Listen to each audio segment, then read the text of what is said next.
Breaking news చూస్తున్నాం. ఇటు జీవన్ రెడ్డి పైన CM Revanth Reddy sensational comments చేశారు. 40 ఏండ్లు ఆయన కోసం పనిచేసిన కార్యకర్తలను ఇటు జీవన్ రెడ్డి మోసం చేశారు. దుర్మార్గుడైన కేసీఆర్తో జత కట్టారు. కుట్రలను తిప్పికొట్టాలి అని మనం చూస్తుంటే ఆయన వెళ్ళి అక్కడ చేరారు అంటూ మాట్లాడుకొచ్చారు. ప్రజలు ఎన్నుకున్న ప్రభుత్వాన్ని పడగొడతామంటే నిలబెట్టడం తప్ప? ఇటు జీవన్ రెడ్డి లాంటి వ్యక్తి కేసీఆర్ దగ్గర చేతులు కట్టుకొని నిలబడటం అత్యంత బాధాకరం. ఇటు జగిత్యాల కాంగ్రెస్ కార్యకర్తల ఆత్మగౌరవాన్ని జీవన్ రెడ్డి కేసీఆర్ కాళ్ళ దగ్గర తాకట్టు పెట్టారు అంటూ సెన్సేషనల్ కామెంట్స్ చేసుకొచ్చారు. ఇటు జీవన్ రెడ్డి వయసుకు ఆయన అనుభవానికి ఇది తగదు అంటూ ఆయన మాట్లాడారు. నేను చేస్తుంది మంచో చెడో మీరే ఆలోచించండి. ఇవాళటికి కూడా ఏనాడు నేను జీవన్ రెడ్డి గురించి ఎక్కడా తప్పుగా మాట్లాడలేదు అంటూ ఆయన చెప్పుకొచ్చారు. ఇటు భవిష్యత్తులో మీకు మీ కుటుంబానికి బాగుంటుందని హామీ ఇచ్చారు. రాజకీయంగా రాజకీయ కెరియర్ని పొలిటికల్ కెరియర్ కూడా బాగుంటుందని హామీ ఇచ్చినా కూడా జీవన్ రెడ్డి వినలేదు. ఒక మొండి పట్టుతోనే జీవన్ రెడ్డి పార్టీని వీడారు. ఇటు 2023 ఎన్నికల్లో జీవన్ రెడ్డి గెలుపు కోసం అంతా కలిసి కూడా కష్టపడ్డాం. పార్లమెంట్ ఎన్నికల్లో కూడా జీవన్ రెడ్డిని కరీంనగర్ నుంచి పోటీ చేయమని మేము చెప్పుకొచ్చాం. కానీ ఆయన నిజామాబాద్ నుంచే పోటీ చేస్తానని కోరితే అక్కడ టికెట్ కూడా ఇచ్చాం. దురదృష్టవశాత్తు ఆయన ఓడిపోయారు అంటూ మొత్తానికైతే ఇటు జగిత్యాలకు సంబంధించిన కాంగ్రెస్ పార్టీ కార్యకర్తలతో CM Revanth Reddy sensational comments ఆయన ఇంట్లోనే మాట్లాడారు. దీనికి సంబంధించి మరింత అప్డేట్ తీసుకునే ప్రయత్నం చేద్దాం. ఇటు మా ప్రతినిధి మధు అందుబాటులో ఉన్నారు. మధుతో మాట్లాడి తెలుసుకునే ప్రయత్నం చేద్దాం. మధు, సెన్సేషనల్ కామెంట్స్ అని చెప్పుకోవచ్చా? ఇటు కేసీఆర్ని ఒక దరిద్రుడు అంటూ మాట్లాడడం, ఆయన కాళ్ళ కింద జగిత్యాలకు సంబంధించిన కార్యకర్తల గౌరవాన్ని ఆయన కాళ్ళ కింద పెట్టారు అంటూ ఇట్లా సెన్సేషనల్ కామెంట్స్ అని చూడొచ్చా? ఎవరెవరు పాల్గొన్నారు ఈ కార్యక్రమంలో? నిన్న ముఖ్యమంత్రి జగిత్యాలకు సంబంధించినటువంటి ముఖ్య నాయకులతో, కాంగ్రెస్ పార్టీకి సంబంధించిన నాయకులతో భేటీ అయ్యారు. దాంట్లో ఈ కీలక సమావేశంగా కాంగ్రెస్ పార్టీ భావిస్తా ఉంది. డైరెక్ట్ గా అక్కడ ఉన్నటువంటి క్యాడర్ కి భరోసానిచ్చేలాగా, క్యాడర్ చేయి జారిపోకుండా ఉండడానికి వారితో డైరెక్ట్ గా ముఖ్యమంత్రి భేటీ అయ్యారు. వారందరికీ ఒక భరోసానిచ్చారు. ఏం పర్వాలేదు, ఇన్ని రోజులు ఇక్కడ నాయకత్వంలో ఎవరికి అవకాశం దక్కలేదు నాయకత్వంగా. ఆయన 40 ఏళ్ళు ఆయన కోసం పనిచేసినటువంటి కార్యకర్తలను మోసం చేసి ఒక దుర్మార్గుడైనటువంటి కేసీఆర్ తో జతకట్టడం అనేటువంటిది జీవన్ రెడ్డి చేసినటువంటి తప్పు అంటూ స్టేట్మెంట్ చేశారు. జీవన్ రెడ్డి లాంటి వ్యక్తి కేసీఆర్ దగ్గర చేతులు కట్టుకొని నిలబడడం అత్యంత బాధాకరం. జగిత్యాల కాంగ్రెస్ కార్యకర్తల ఆత్మగౌరవాన్ని కూడా జీవన్ రెడ్డి కేసీఆర్ కాళ్ళ దగ్గర తాకట్టు పెట్టారు. ఆయన వయసుకు అనుభవానికి ఇది కూడా తగదు అనేటువంటి స్టేట్మెంట్ చేశారు. అయినప్పటికీ కూడా ఈ రోజుకు కూడా ఆయనకు స్టిల్ గౌరవం కలిగి, ఆయన గౌరవానికి భంగం కలిగే ఒక స్టేట్మెంట్ కూడా చేయట్లేదు. కుట్రలను తిప్పికొట్టాలని మాత్రం మన ప్రయత్నం చేస్తుంటే ఆయన వెళ్ళి అక్కడ చేరారు అనేటువంటి స్టేట్మెంట్ చేశారు. ప్రజలు ఎన్నుకున్న ప్రభుత్వాన్ని పడగొడతామంటే నిలబెట్టడం తప్ప? సేవ చేస్తుంది మంచో చెడో మీరే ఆలోచించండి అనేటువంటి స్టేట్మెంట్ చేశారు. ఇక్కడ కీలకమైనటువంటి స్టేట్మెంట్ ఏంటంటే, ప్రజలు ఎన్నుకున్న ప్రభుత్వాన్ని పడగొడతామంటే నిలబెట్టడం తప్ప అనేటువంటి స్టేట్మెంట్. అక్కడ జగిత్యాలలో బీఆర్ఎస్ నుంచి గెలిచినటువంటి ఎమ్మెల్యేను కాంగ్రెస్ పార్టీలో జాయిన్ చేసుకున్నటువంటి పరిస్థితి Jagtial MLA Sanjay. So BRS ప్రభుత్వాన్ని పడగొడతాననేటువంటి స్టేట్మెంట్ చేసింది కాబట్టి ఆయనను జాయిన్ చేసుకున్నామనేటువంటి రీతిలో ఆయన రేవంత్ రెడ్డి మొట్టమొదటిసారిగా స్టేట్మెంట్ ఇచ్చారు. అంటే నిర్మల వరకు స్వీకరించిన స్టేట్మెంట్ అలాగుంటే ఈ రోజు నిన్న ముఖ్యమంత్రి క్లారిటీ ఇచ్చారు. వాళ్ళు ప్రభుత్వాన్ని కొలుస్తామన్నారు. అందులో భాగంగానే 10 మంది ఎమ్మెల్యేలు చేర్చుకున్నటువంటి విధంగా ఆయన స్టేట్మెంట్ ఇచ్చినటువంటి పరిస్థితి ఉంది. అయినా పర్వాలేదు, ధైర్యంగా ఉండండి, త్వరలోని కార్యకర్తలను అందరినీ కలిసేందుకు జగిత్యాలకు నేనే డైరెక్ట్ గా రాబోతా ఉన్నాను. అంతా కలిసికట్టుగా జగిత్యాలను అభివృద్ధి చేసుకుందాం, వ్యక్తి కంటే పార్టీ ముఖ్యమని నిరూపించిన మీ అందరినీ అభినందిస్తున్నా అనేటువంటి వారందరినీ, వచ్చినటువంటి వారందరినీ ఆయన స్టేట్మెంట్ చేశారు. 2023లో కూడా ఆయనకు టికెట్ ఇచ్చాము, గెలిపించే ప్రయత్నం చేశాము. పార్లమెంట్ ఎన్నికల్లో ఆయనను కరీంనగర్ నుంచి పోటీ చేయాలని సూచిస్తే ఆయనే నిజామాబాద్ నుంచి పోటీ చేస్తానని పోయారనేటువంటి ఒక కీలక స్టేట్మెంట్ రేవంత్ రెడ్డి చేశారు. గతంలో ఆరోపణలు ఏమొచ్చాయంటే, కళ్యాణ్ జనరల్ గా కావాలనే ధర్మపురి అరవింద్ను గెలిపించడానికి కాంగ్రెస్ పార్టీ అక్కడ జీవన్ రెడ్డిని పోటీ చేయిస్తా ఉంది, కావాలనేటువంటి స్టేట్మెంట్ చేశారు. అక్కడ మధుయాష్కి అవకాశం ఇవ్వలేదు అనేటువంటి. కానీ ఇక్కడ రివీల్ చేశారు ముఖ్యమంత్రి, కరీంనగర్ నుంచి పోటీ చేయమంటే ఆయన్నే నిజామాబాద్ నుంచి పోటీ చేస్తానని జీవన్ రెడ్డి పోయారు. ఆయన ఫైనల్ ఫైట్ ఇది, ఆయన నో ప్రాబ్లం అక్కడ జరుగుతున్నటువంటి విషయం, మీ అందరినీ కాపాడుకునే బాధ్యత పార్టీ పైన ఉంది అనేటువంటిది నిన్న జరిగినటువంటి ముఖ్య నాయకులతో ముఖ్యమంత్రి ఒక భరోసానిచ్చారు. మొత్తానికి జీవన్ రెడ్డికి కాంగ్రెస్ పార్టీ ఏం తక్కువ చేయలేదు, అనేటువంటి స్టేట్మెంట్ చేశారు. మొన్న మున్సిపల్ ఎన్నికల్లో కూడా ఆయన చెప్పిన అభ్యర్థులకే టికెట్ ఇచ్చినాం, భవిష్యత్తులో కూడా ఆయన కుటుంబ సభ్యులకు మంచి రాజకీయ భవిష్యత్తు ఇస్తామని హామీ ఇచ్చినా కూడా ఆయన తొందరపడి మొండి పట్టుతోటి పార్టీ మారారనేటువంటి స్టేట్మెంట్ చేశారు. రైట్ రైట్ మధు, ఇటు బీఆర్ఎస్ నుంచి ఎవరైనా స్పందించారా ఇటు రేవంత్ రెడ్డి చేసిన ఈ కామెంట్స్ పైన?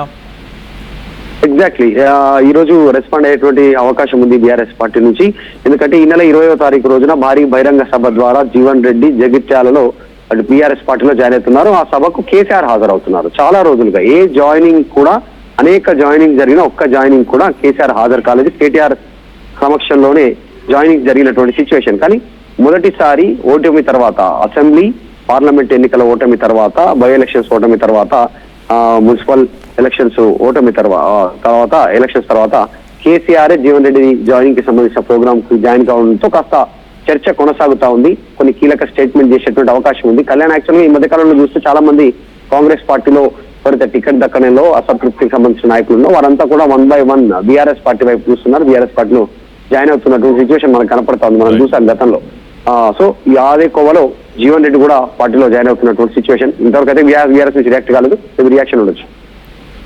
Right Madhu, thanks for the latest update. So మొత్తం మీద ఇటు సీఎం రేవంత్ రెడ్డి జీవన్ రెడ్డిని ఉద్దేశించి సెన్సేషనల్ కామెంట్స్ చేశారు. మున్సిపల్ ఎన్నికల్లో కూడా ఇటు జీవన్ రెడ్డి సూచించిన వారికి టికెట్లు ఇచ్చాము, ఇటు పార్టీ కార్యకర్తలని కలుపుకొని ముందుకు వెళ్ళాలని, ఆయనకి గతంలో ఇటు నిజామాబాద్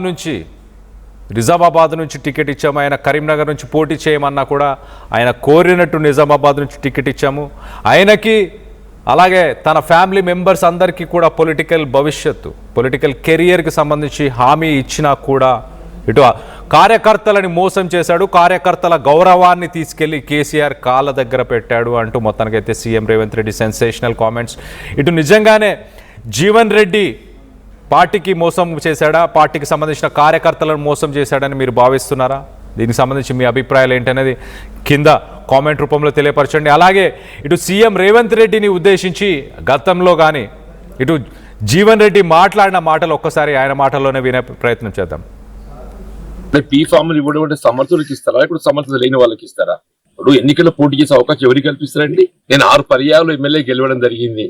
ఒక పర్యాయం 96 ఏదైతుందో ఉమ్మడి ఆంధ్రప్రదేశ్ రాష్ట్రంలో కాంగ్రెస్ పార్టీ కేవలం 26 స్థానాలు అవుట్ ఆఫ్ 294 కలిగి ఉన్నప్పుడు ఏదైతుందో ఐ వన్ విత్ 54,000 మెజారిటీ. మరి ఆనాడు కేసీఆర్ గారు ఏదైతుందో తెలంగాణ రాష్ట్ర ఏర్పాటు ఉద్యమ నాయకుడిగా తెలంగాణ రాష్ట్ర ఏర్పాటు కేంద్ర ప్రభుత్వ ఒత్తిడి తీవ్రలో భాగంగా ఏదైతుందో వారు రాజీనామా చేసి పోటీ చేశారు. అప్పుడు ఏదైతుందో కాంగ్రెస్ పార్టీ మరి నన్ను 2 పర్యాయాల వారితో పోటీ నిలవడానికి అభ్యర్థి ఎంపిక చేయడం జరిగింది. దాని ప్రభావం ఒక విధంగా నేను తెలంగాణను వ్యతిరేకిస్తున్నట్టుగా నేను భావన ఏర్పడి 2009లో నేను ఎన్నికల పరాజయం చూడటం జరిగింది. నాకు 14 పర్యాయాలు బీఫామ్ ఇచ్చిండ్రు. Definitely I feel proud of it. ఏ అభ్యర్థిని కానీ ఎన్నికలు పోటీ చేసే అవకాశం కల్పించడము వారి సమర్థతను బట్టి ఉంటుంది. సమర్థత లేని వారికి ఏదైతుందో ఏ రాజకీయ పార్టీ కూడా అవకాశాలు కల్పిస్తుందని చెప్పి నేను భావిస్తాను. పార్టీ మారడం అనేది బేసిక్ ఏదైతుందో కాంగ్రెస్ పార్టీ ఏదైతున్నదో వాళ్ళు ఎన్నికలు చేసిన వాగ్దానాలు అమలు చేయలేకపోవటము, వాస్తవంగా ఏదైతుందో వీళ్ళ కేసీఆర్ గారి పాలన దశాబ్ద కాలం ఏదైతుందో 2023లో అంతకంటే బెటర్ పాలన ఇస్తామని ఒక భావన అభిప్రాయం కలిగించి అధికారానికి వచ్చినమే. ఇక్కడ వాట్ హ్యాపెండ్ ఎగ్జాక్ట్లీ వీళ్ళు తిరోగమన చర్యగా చెప్పంటూ నేను ముఖ్యంగా రైతాంగం వారికి కావాల్సినటువంటి ఒక పెట్టుబడి సదుపాయం సౌకర్యాలు కేసీఆర్ రైతు బంధు కార్యక్రమాన్ని ప్రవేశపెడితే 2 పంటలు ఎగ్గొట్టిందని చెప్పంటూ నేను ఇప్పుడు 3వ పంట రబీకి సంబంధించి కూడా ఏదైతుందో ఇంతవరకు పూర్తి స్థాయిలో చెల్లింపు లేదని చెప్పంటూ నేను వాళ్ళు ఏదైనా కానీ బెటర్ ఆలోచించి ముందుకు పోతామని చెప్పి అంటున్నా. ఇవాళ ఏమైపోయింది? 2.5 సంవత్సరాల కాలంలో కాంగ్రెస్ ప్రభుత్వం ఎన్నికలు చేసిన వాగ్దానాలను నెరవేర్చలేకపోవటమే కాదు, ఎన్నికలు చేసిన వాగ్దానాలు నెరవేర్చలేకపోవటమే కాకుండా తిరోగమన చర్యగా ప్రయాణం చేస్తుంటే ఏ పార్టీ ఎవరైనా కానీ అటువంటి పార్టీకి కొనసాగే ప్రయత్నం చేస్తారా? వీళ్ళ కార్యకర్తలు గుర్తింపు లేకుంటే ఆయనకి ఏం చేయాలి? వేగా జ్యువెలర్స్ ఇప్పుడు మన గుంటూరులో గ్రాండ్ ఓపెనింగ్. ఈ నెల 16 ఉదయం 11 గంటలకు లెజెండరీ హీరో పద్మభూషణ్ నందమూరి బాలకృష్ణ గారి చేతుల మీదుగా గొప్ప ప్రారంభం. Visit Vega jewellers, Lakshmipuram main road, Guntur.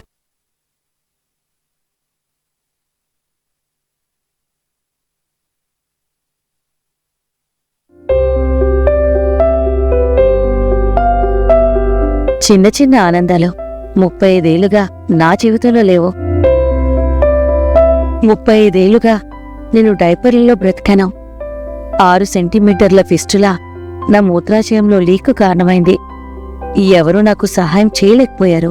ఏఐఎన్యూలో వైద్యులను కలిసే వరకు అక్కడ వారు రోబోటిక్ శస్త్రచికిత్సతో నాకు పరిష్కారం ఇచ్చారు. వారు నా ఆత్మవిశ్వాసాన్ని కూడా తిరిగిచ్చారు. Precision Care makes it possible. The Center for Robotic Surgery at AINU. అందరికీ నమస్కారం. నేను మీ డింపుల్ హైతి. గుంటూరులో వీగా జ్యువెలర్స్ వారు వారి కొత్త స్టోర్ ఓపెనింగ్ జరగబోతుంది. ఈ గ్రాండ్ లాంచ్ ని మన లెజెండ్ నందమూరి బాలకృష్ణ గారు ప్రారంభించబోతున్నారు. ఈ సెలబ్రేషన్ లో నేను కూడా మీతో జాయిన్ అవబోతున్నాను. మీ అందరితో సెలబ్రేట్ చేసుకోవడానికి. అయితే ఇది ఎప్పుడు జరుగుతుంది? 16th April రోజున 11 AM కి. Can't wait to see you all there. See you all there.